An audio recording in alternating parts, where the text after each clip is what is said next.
Venimos organizando ollas populares. No sobra nada, pero el corazón es tan grande. Esta pandemia nos cambió la forma de trabajo a todos. Y bueno, por ahí te dice, José, venite, no sé, hasta San Fernando y te lleva 3 cajones de pollo. Lo que hacemos es estar presente donde el Estado no lo está. En el barrio donde la emergencia en violencia ya es pandemia hace rato. Porque el pleno empleo no existe más en el mundo. Los protocolos se establecieron en acuerdo con todos los cuerpos delegados. Cuidarnos mucho y mantenernos organizados con los compañeros. Para que en el momento de volver a la calle seamos mejores. Yo digo, somos los enfermeros de la patria. La Trama Colectiva, un podcast de antropología en Colabor. Episodio 1. Lo esencial es organizarse. Las medidas de aislamiento social, preventivo y obligatorio vigentes en nuestro país desde marzo impusieron una nueva distinción al interior del ya heterogéneo mundo del trabajo. Con la categoría de trabajadores esenciales, se instaló una clasificación de las actividades laborales anclada en definir qué tareas son más o menos imprescindibles. Esta diferenciación atraviesa universos que están marcados por grandes y múltiples desigualdades.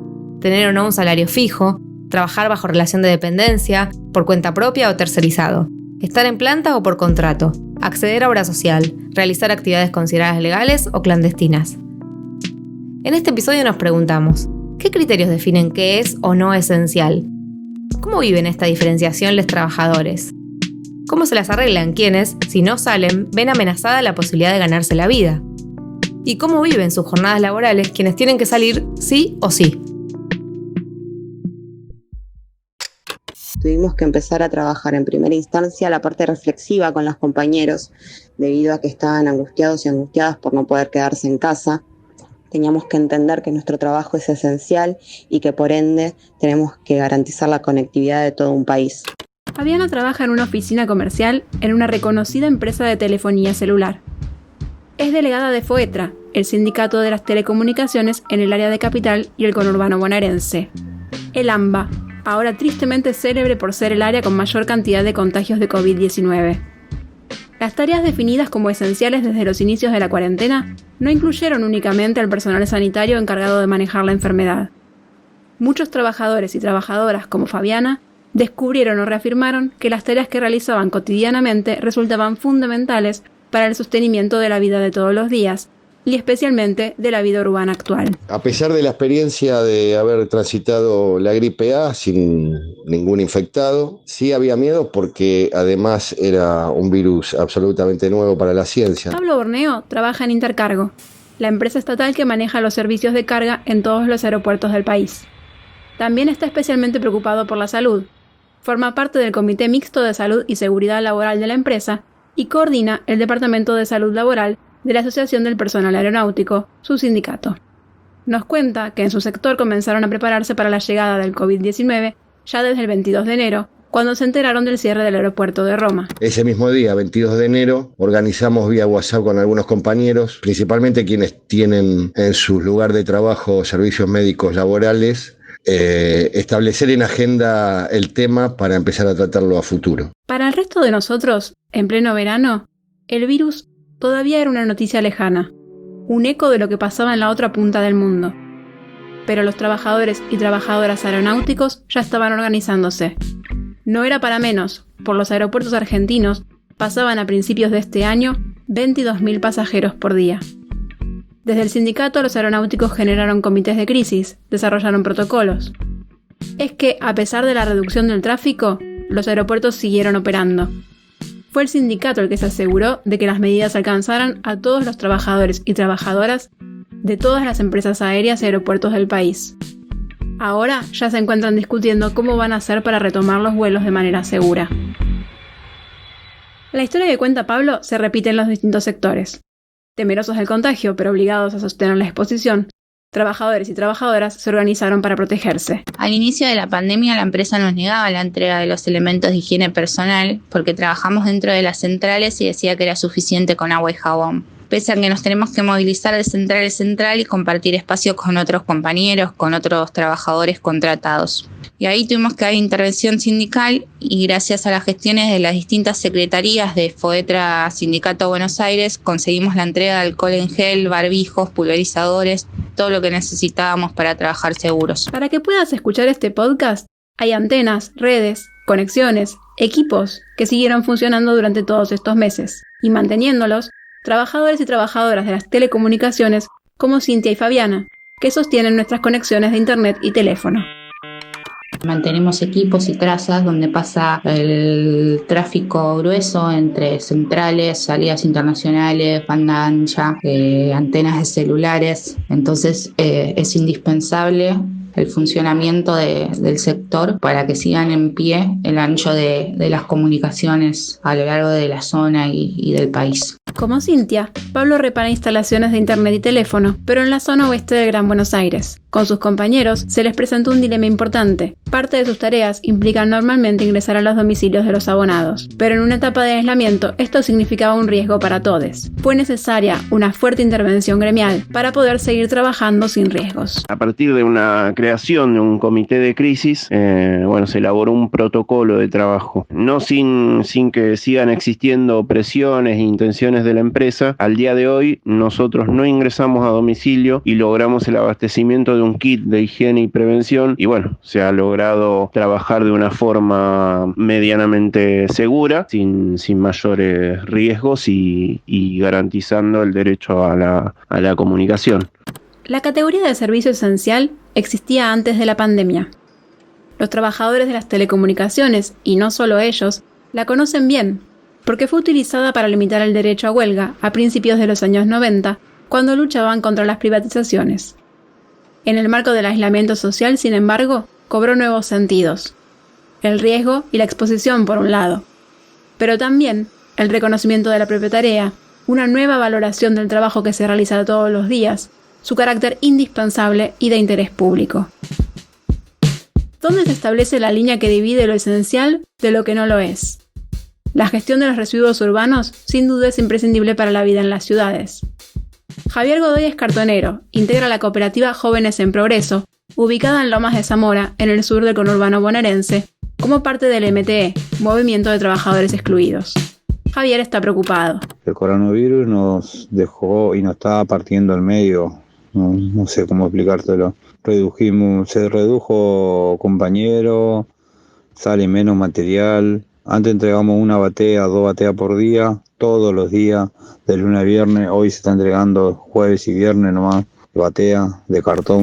Mientras para algunas y algunos ser rotulados como esenciales significó la obligación de salir, para otros, considerados no esenciales, esta división significó una enorme dificultad para sostener sus vidas. Con el aislamiento social preventivo y obligatorio, Javier y sus compañeros debieron suspender las actividades de recolección de materiales puerta a puerta. Ya no podían pasar por las casas. Era un riesgo para ellos y para los vecinos. Frente a esto, tuvieron que redefinir su trabajo. Se centraron en lo que llaman grandes generadores. Por ejemplo, los supermercados, que siguieron desechando materiales reciclables durante el aislamiento. Pero no se quedaron ahí. Además, reinventaron su trabajo articulando con otras cooperativas y focalizando en nuevos materiales. Para afrontar esta difícil situación, empezar a trabajar más lo que es la limpieza de nylon, el agrumado. Entonces estamos articulando con otras COPES, vía FACIR, la Federación Argentina de Carreros, Cartoneros y Recicladores de Argentina. Los trabajadores de la economía popular tienen experiencia en inventar y reinventar su trabajo. Ante el panorama actual, no solo temen por el virus y buscan formas de cuidarse para evitar contagios. Sin salarios fijos ni medidas de protección social, enfrentan el desafío de buscar formas alternativas de ganarse la vida. Para quienes su trabajo supone recorrer las calles en transporte público, la restricción a la circulación implicó una situación aún más crítica. Este es el caso de los vendedores y artistas de los espacios públicos, que al igual que los cartoneros, conforman una de las ramas de la UTEP, la Unión de Trabajadores de la Economía Popular. La situación económica es catastrófica. Los compañeros que tienen la suerte de cobrar, por ejemplo, el salario social complementario y potenciar trabajo, no le alcanza, o con suerte le alcanza ese ingreso mensual para cubrir el alquiler los que alquilan. La realidad del conjunto y de la gran mayoría es que no están pudiendo laburar y está muy difícil la situación. Pablo es vendedor ambulante y responsable de la rama de trabajadores y trabajadoras del espacio público Movimiento Evita. Desde esta organización vienen demandando por la regularización de su actividad y por poder acceder a los mismos derechos que gozan quienes trabajan en relación de dependencia. Sin acceso a licencias ni otras medidas de protección social, la mayoría de estos trabajadores vive al día. Su trabajo no está contemplado dentro de las actividades esenciales que pueden ser exceptuadas de la cuarentena según los decretos vigentes. Sin embargo, subirse a un tren, un colectivo montar un puesto en una feria o en la vereda o recorrer las calles de sus barrios ofreciendo productos, no solo son acciones esenciales para poder ganarse la vida. Con sus trabajos también aportan un servicio a la comunidad, comercializando productos de consumo masivo a precios populares, instalando en el mercado productos de pequeños emprendimientos locales o brindando una presencia cotidiana en espacios que sin ellos serían desolados. Sin poder salir a la calle, hoy se las rebuscan de distintas maneras. Buscan nuevas formas de comercializar sus mercaderías desde sus casas e incluso elaboran productos nuevos para vender en el barrio. Así nos lo explica Silvia Palmieri, que desde temprana edad ejerce el oficio de vendedora ambulante en el ferrocarril San Martín y desde hace años viene organizando reuniones y asambleas junto a vendedores y vendedoras de otros ramales y localidades como responsable de la rama. Los que trabajan en transporte público o evento masivo sabemos que seremos de los últimos en recuperar nuestro espacio de trabajo. Parte de nuestro sector se fue reinventando el trabajo y tomaron la posta en salir a vender casa por casa. Algunos trabajan desde su domicilio o venden a través de las redes sociales. Hay una amplia variedad de productos que comercializamos, desde alimentos como panificado, rosquita, pan casero, churro, especias, artículos de limpieza, ropa de abrigo, como medias, guantes, camperas, barbijos.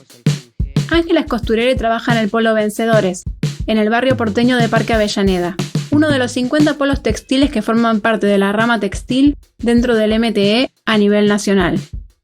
Antes, realizaba su trabajo en su domicilio, como muchos otros costureros y costureras, pero desde hace algunos años organizaron este espacio común que les permite mejorar sus ingresos y condiciones laborales, así como también trabajar y habitar sus viviendas con mayor comodidad. Con la pandemia, la producción del polo en el que trabaja Ángela se reorientó hacia la elaboración de insumos sanitarios. Vivimos un momento particular en el mundo con todo esto del COVID-19. Las cooperativas textiles que realizábamos confección en indumentarias buscamos para seguir trabajando insumos sanitarios, como barbijos, camisolines y todo lo que corresponda. Cual el trabajo es terciarizado. Por cada barbijo el precio es de $2.50 y el cual debemos discutir por el precio ya que somos más de 30 compañeros en cada cooperativa. Nuevos productos, viejos problemas. En la producción de insumos sanitarios, las desigualdades que atraviesan los diferentes eslabones de la producción tercerizada se hacen presentes, al igual que ocurre con la elaboración de prendas de vestir. Las cooperativas también son la alternativa laboral para quienes salen de la cárcel y para los familiares de personas detenidas que encuentran dificultades para conseguir un empleo. Desde la rama de liberados, liberadas y familiares de detenidos del MTE, vienen luchando por el acceso a derechos de las personas que salen de la cárcel. José Ruiz Díaz es referente nacional de la rama y nos explica cómo, a través de la organización en la economía popular, logran evitar la reincidencia en el delito. Bueno, salir de la cárcel también en este contexto es desesperante. Nunca hubo opción de vida para el liberado, no hubo pensado nunca en la política pública, nunca se lo tomó como... Nunca se pensó un presupuesto en cómo reinsertar a una persona liberada. La Libertad es una de estas cooperativas conformadas por personas que pasaron por contexto de encierro carcelario. Ubicada en la localidad de Confluencia en la provincia de Neuquén, sus integrantes se dedican a la producción agroecológica y a la comercialización de vegetales. Durante el verano también se dedican al turismo social, reciben visitantes y organizan actividades recreativas y eventos culturales.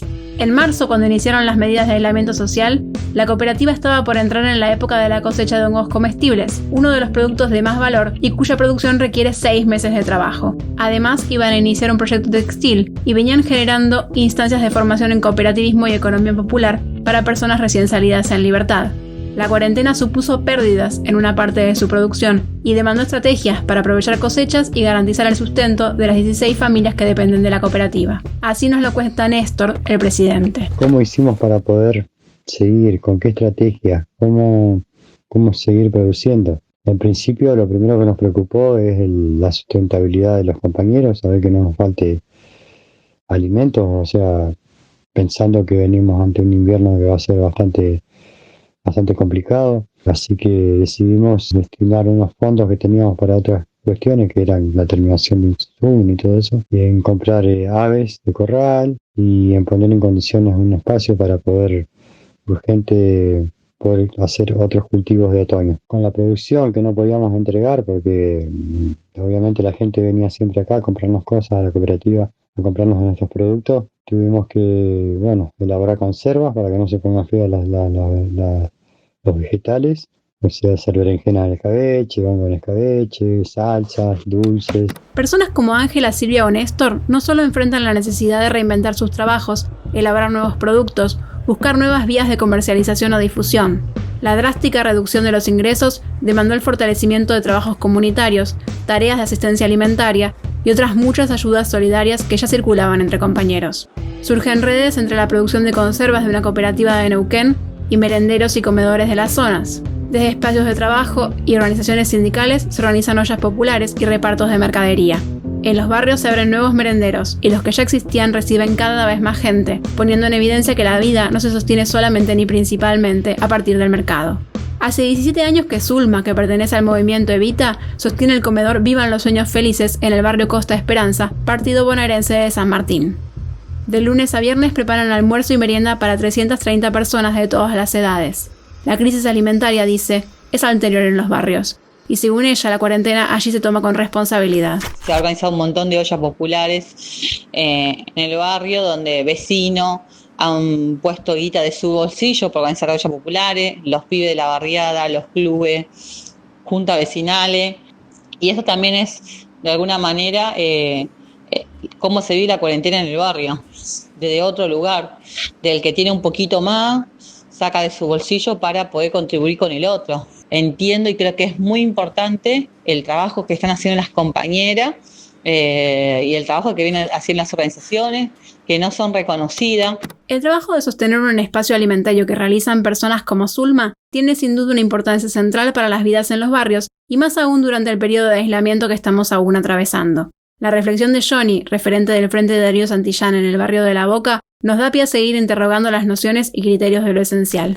Presentamos el día y de noche, repartimos alimento para 700 familias, de lunes a viernes, siempre haciendo un trabajo solidario, digamos.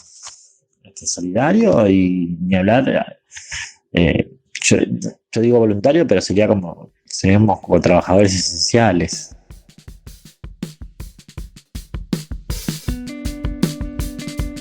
Ser definido o definida como esencial fue la divisoria entre quienes durante la cuarentena tuvieron que salir a trabajar sí o sí y aquellos que debieron cumplir con el aislamiento en sus casas.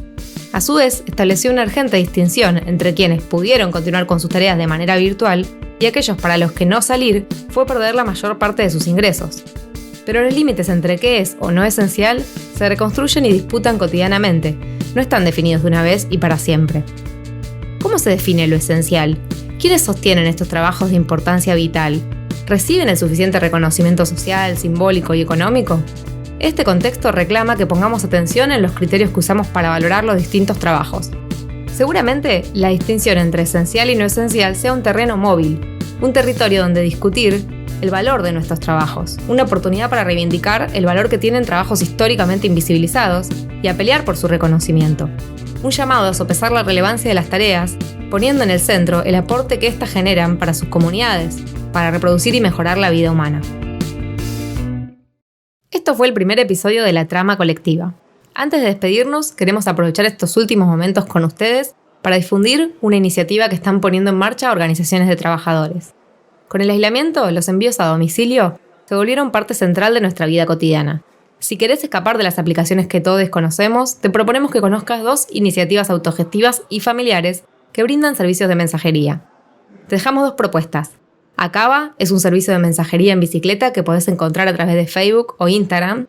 Y FAM Logística, que hace minifletes, encomiendas y entregas de puerta a puerta. Su correo es famlogisticaadm@gmail.com.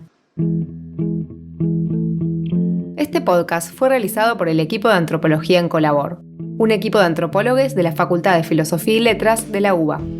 Trabajamos en el CONICET y en distintas universidades y somos parte del grupo de trabajo Reinvenciones de lo Común del Consejo Latinoamericano de Ciencias Sociales.